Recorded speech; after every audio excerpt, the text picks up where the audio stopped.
Hey, it's Chris. Today, what are we talking about? We're talking about Horizons of Spirit Island.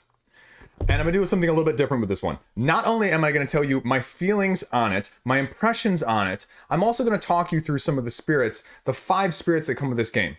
Do you need to own this game if you have Spirit Island stuff already?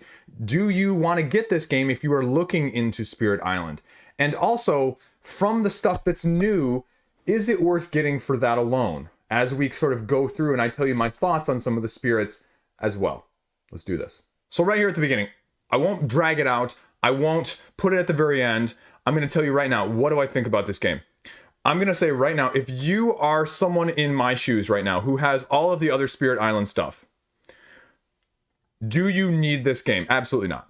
Absolutely not. I will say that right off the bat. I don't feel like there's probably enough new content in this game to make it completely worth your while. Now, there's an asterisk with that, obviously, too, though. And I'm not saying that just to, hook you, but I'm saying that because as someone who's played through a lot of the other stuff, this may not be what you expect. This is not Spirit Island Junior. This is not Spirit Island for your kids, right? This is very, very akin to the other Target exclusive from a major company recently, in the sense of Gloomhaven Jaws of the Lion, right? That's not Gloomhaven Jr. It's Gloomhaven made a little bit more streamlined to get to the table so you can understand the complexities of it, but it is in no way Gloomhaven Jr., a lesser in that sense that we sometimes use, right? Like when I talk about Catan Jr., when I talk about my kid's copy of Ticket to Ride Jr., the kids version, right? It's very much simplified. It's very much streamlined as well, but it is just simple. Like there's not a lot of nuance there. And to be very clear, this is not that. This quick start guide is essentially what they're trying to mimic with the Jaws of the Lion, right? Is so it runs you through turn-by-turn example of, okay, do this, let me handhold you for a couple turns of how we go, the invaders go, things you should do that are going to help you on your turns so that you can understand the flow of things like they did in Gloomhaven. But this is in no way like taking Spirit Island, stripping away some of the rules, making it a bit easier, making it less overhead, and then serving it to you on that platter, right? This is the rule book. It's still just as thick, just with a slightly different material present. Speaking of different material, I mean, we get to the spirits themselves, right? The spirits that are really the main, potentially even, I dare say, the only enticement if you are someone like myself who has everything else and are trying to see, is this actually worth it? Because all of these are low complexity. They are all, starting spirits akin to, what you would expect with some of the ones from the base game. Your mileage is going to vary, though. I'll tell you that right now. Having, looked these over, having played with them a little while, they are not all ones that I would say I want to play in the base game, right? They're not ones that I'm going to go, oh yeah, this one seems really cool. Some of these just seem cooler than others. And that's the problem, right? Is if I say to you, there's only 3 that are really appealing of these 5, now it's not just 5 that you're buying this for $30 for, right? It's 3. Is that worth it to you? Or if you're someone who just has Spirit Island right now as the base game and you're going, should I pick this up as an additional? If you prefer more straightforward spirits, absolutely. This would be a cheapish thing, but you might just be better off buying the promo packs or Branch and Claw for that example, instead of something like this. I would probably still recommend those over this. This is really for someone who's going, okay, I want a cheaper version of Spirit Island to test the waters out to see if I'm going to like this game. Now, that being said, if you can get the regular version of Spirit Island for $50, is this really that good of a deal? Especially if you have any more than 3 players.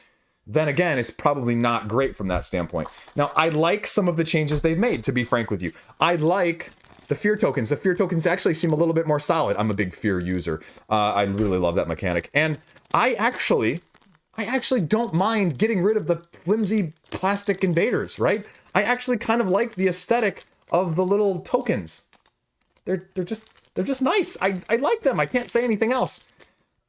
You know, the names of the spirits continues to astound me. Whoever writes the names of these, whoever comes up with the names of these needs a pay raise greater than games. You know, you guys need to give a pay raise for this. Sunbright Whirlwind, Fathomless Mud of the Swamp, Rising Heat of Stone and Sand, Eyes Watch from the Trees, Devouring Teeth Lurk Underfoot. I mean, yeah, they aren't quite as good as some of the other ones, but you know, it's clever. I'm not clever, so clever things always impress me more than probably other people. But the other problem, though, is, and the other reason I would think that would entice people to get more of this. I mean, if your objective was to get more people like myself in on this one, I kind of wonder why they didn't have different major and minor powers.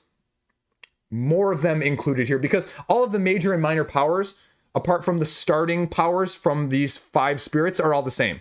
I mean, some wording tweaks, some slight tweaks there, but nothing like, oh wow, this is a whole new set of 30 or so minor powers and 10 more major powers that are all different than what are in the other sessions. I mean, that would be, frankly speaking, even more almost of an enticement to get it apart from just this. It would be. I mean, to add that much more to that, yeah. More of those? Never too much of a good thing in that sense. And the player board, like I mentioned, is a 2 to 3 player. 1 to 3 player, really, but you want to play with your friends, so 2 to 3 player. Or 2-handed, depending on if you're me or not. Anyway, and your wife hates this game no matter what. But that's what you're also getting here. So like I mentioned, if you have a 4-player count that you're going to play this with, don't do that as a first game, by the way. This is not going to be the version for you as well. Now, let me give you a little bit of the breakdown and my feelings on each of these individual 5 spirits. Pros, cons, going over some of the powers, going over some of the starting cards, and then we'll get to my very final thoughts. So first up here, we have Sunbright Whirlwind, which is really a control spirit. And so if you like more manipulation on the board, this one is going to be yours of your 5 that come with this game. This is going to give you a little bit more ability to move around not only Dahan, but as well as invaders. And the special rule for this one is if you add a presence during the growth phase, push up to 1 invader, 1 just single invader, or a Dahan from that land. It gives you just your basic top actions here at the top of the card. And then at the bottom, it's innate power. It's a slow power targeting any land 1 space away. You're pushing and creating fear. Invader pushed by the power, 1 damage in the land it was pushed to. Okay. And then 4 damage in a target land. So, I mean, it's okay. It's okay. It's nothing spectacular, nothing not my personal play style. And then you have the 4 cards here. You've got 3 fast abilities at a 0, 1, and 2 cost, and then you've got 1 slow at a 1 cost. And first up, you have Gift of Sunlight Air here. Gift of Sunlight Air is interesting because target spirit gets +1 range with all of their powers. That one's actually super helpful. If you target another spirit, they also gain an energy, and it's a fast one. So really a great minor power card here. Really a great one. This one, for example, Sunbright Whirlwind, really the cards make it more appealing than some of the actual mechanics on the board, I'll say, for this one. Next one, Gift of Windsped Steps. Target spirit may make 1 power which says push or gather. You know, that's okay. If you target another one, they gain an energy. Okay, that's the 1 cost. The next one, Tempest of Leaves and Branches, is the 2 power cost. And this one is the choose up to 5 different invaders in target land, 1 damage to each of them. So if you have a lot of just single individual invaders, great. It's a fast power, but you have to be at your totem, which is a little bit more restricting there. And then the last one too is a range 2, Scatter to the Winds, but it's a slow speed. And this is choose up to 5 invaders, push them as many different lands as possible. So that's really helpful if you can get it sped up as well. So that is Sunbright Whirlwind. Not my favorite one out of the group, just as a whole. Next up, we have Fathomless Mud of the Swamp. This is a little bit of a jack of all trades, has a little bit of offense, a little bit of fear, a little bit of defense. It's really going to try to create multiple totems and moving its totems essentially across the board, because the power for this one, as you can see, is at your totem, build actions add just a single base invader instead of a city or a town. And so that's really helpful, but you have to be very, very mobile, and it's mud, right? No foundation is the whole premise of this. And this is probably the best thing about the incorporation of all of these spirits in these games, is that they actually stay true to like what their powers or what their theme is, right? The powers and the theme are just meshed together, which is why this is one of the best games overall. And you're adding presence. This one really at the top of the card really gets you adding presence more than anything else. And that's what this needs to do, right? Add a presence twice, one distance away, which is going to then tie right into the innate power at the bottom, which is allowing you to move a presence from a totem to another target land. And it's granted, it's required. It's also a slow ability though. So you're going to have to time this one very appropriately. And then the additional powers, moving it, damage, push, damage. So, you know, it's better. I like this one more, maybe just my play style than the Whirlwind one. And the cards that you have going along with this, again, you've got a little bit of the opposite than the Whirlwind, right? And mud is slow. And so consequently, 3 of the 4 cards in this are slow powers. So you have the 1 fast power, Intractable Thickets and Thorns, 1 fear, but defend 5. That's very helpful. I like that one. Then you have the 0 of the slow. Target spirit may pay 1 energy to gain a power card. That's really, really good. And if you target yourself, it's just 2 energy. So again, 2 solid cards to begin with for Mud. 3rd power, 1 energy, gather up to 2 Dahan. 1 invader and invaders are present, 1 damage. If 1 Dahan, gather up to 2 Dahan. If a Dahan and an invader are present, 1 fear and 1 damage, then that's mediocre. And then the last one, 2 from your totem, 1 fear and push. So, I mean, it's 0 cost, but it's still not necessarily as great. So definitely a different dynamic, definitely a different feel of having to move your totems around to gain the full benefit of this spirit as well. So that's an interesting one. I'll tell you right now, my favorite 2 here are at the end. So next up, Rising Heat of Stone and Sand. This one's an offensive juggernaut. If you're looking at this game and you're going, okay, what do I want to do? And do I just want to go out and bash things? Rising Heat of Stone and Sand here is the one that you want to go. You're going to want your totems where there's lots of invaders. That's the essential essence of this. And because your slow power in this sense is doing damage from your totem. Damage, and damage. That's what you're doing here, right? Even the special rule, if you are where those cities and towns are, they have 1 less health, which means your damage is just all that more effective as well. So that's just a good combination. Now, here, again, we're going into sort of an offensive, not really sluggish like the Mud, not really speedy like the Wind. And so you have 4 cards, 2 are slow and 2 are fast. So both of the slow cards are only 1 power. Call on heroes for aid, 2 range, gather up to 2 Dahan. Like it says, for each Dahan present, you can push an invader, a Dahan, or a city. So it's okay. It's okay. Stinging Sandstorm is the next one, the other 1 power. The other 1 energy 1 for this. Slow, 1 distance, gather up to 1 of your presence, 1 fear and 1 damage. If it makes a totem, though, immediately, that's where this one sort of plays in. So it's okay, but it's going to have to be timed right, especially as a slow power. Now, the 2 fast ones, 0 here, target another spirit, they gain 2 energy. Or target spirit may pay an energy to do 1 damage in their land. So, not bad, not bad. And last up, Sweltering Exhaustion, 1 fear, and this one is really probably the best one in this creature right now. Skip the build or ravage action. Skip up to 1 of them. That's cool. I like that. But you can see it's an offensive juggernaut. Now, here are my 2 personal favorites when we get to the end here. Eyes Watch from the Trees. This is really cool. This is defense and fear. I'm a big fear manipulator. I'm a big, more control person. And so this one really speaks to me. The interesting thing, though, is you have 4 of your unique power cards. You start with 0 energy.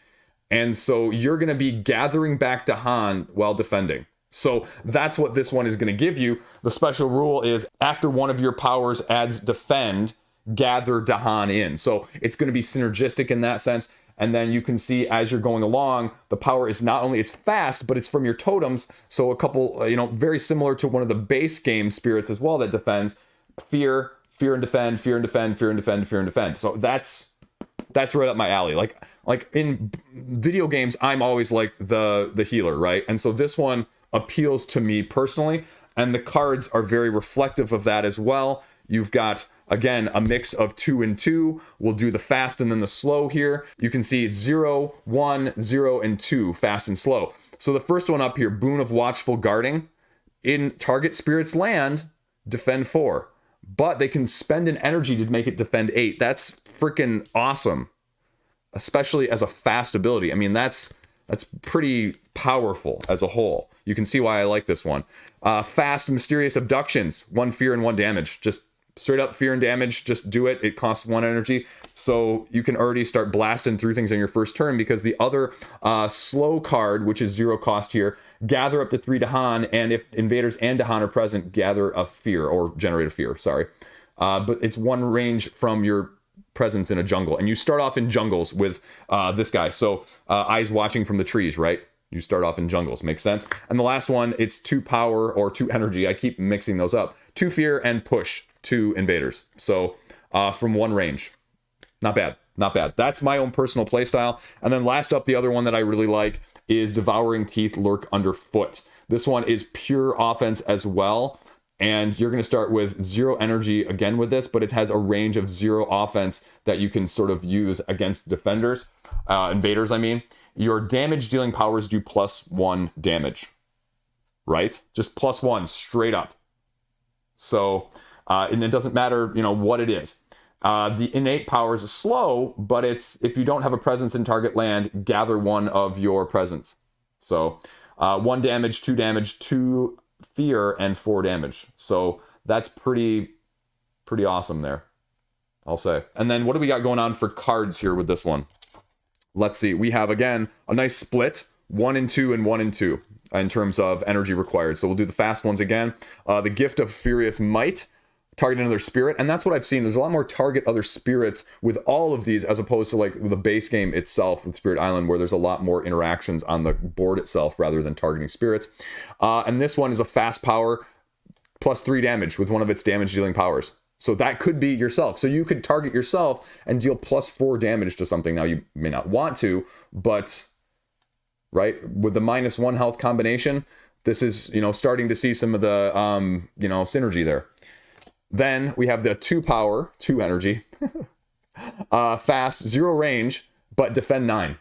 Defend 9 and 2 fear if invaders are present, and push 2 Dahan. So that's awesome. You can see why I like these last 2 now. And then 1 energy, 0 range, 1 fear, and gather. Okay, that's fine. And then another slow for 2, 1 fear, 3 damage, +1 damage from your special rule 2 as a ferocious rampage. So there you go. That's my thoughts on things. You can kind of see whether or not, or which one of these is sort of to your appeal. And I'll let you know my final thoughts here. So there you go. After we talked about all the individual spirits now, you can see a little bit more of them in detail. My thoughts on them as sort of a, not like super experienced, but just someone who loves the game, right? Would I recommend this? Like I said, your mileage is going to vary. If you're looking at, I don't want to spend more than a certain amount of money to test this game, to know whether or not I like it, this is what this product is for. Like I mentioned at the beginning, this is not Spirit Island Junior. If you go into that thinking that, you are going to be sorely disappointed. If you go into that thinking that I'm going to use this game to teach Spirit Island, you know, to my kids because it's easier, no, it's not. It's the same game. It's just going to handhold you a little bit more with that start player walkthrough guide. The spirits are a little bit easier to understand, but the rules are still exactly the same. It's the way it is. It's the way they went. It is what it is, you know. Some people are going to look at that as a positive. Some people are going to look at that as a negative. Say what you will. As somebody who has the base game already, this is a no-brainer that you're just going to pass on it. If somebody has everything, like myself, I'm tempted to tell you honestly at this point, go in for Spirit Island Nature Incarnate on backer kit and pass this. I would just pass this, honestly, at this point. That would probably be my biggest advice. I think your $30 is going to get you further if you truly love this game and you want more. This is nice icing on the cake, especially if you want all of it. But it's not anything that you're going to really, you know, miss out on either from that standpoint, I would say. And I say that again, sort of disappointedly, as someone who wanted initially a little bit more of this. It's okay. I'm not like super unhappy I have this, but if somebody said, hey, I'll give you $25 for that, I would seriously consider that. And I didn't think I would be saying that after, when I initially bought it. So take that for what you will. Take that for what you will. Still one of my favorite games of all time. This doesn't change that. It just is the more that wasn't quite as much as I wanted. So there you go. Spirit Island. Horizons of Spirit Island, though. Thanks for watching. There's more where that came from. Do the YouTube thing if you want. I'll see you around next time, hopefully. Peace out. Stay classy.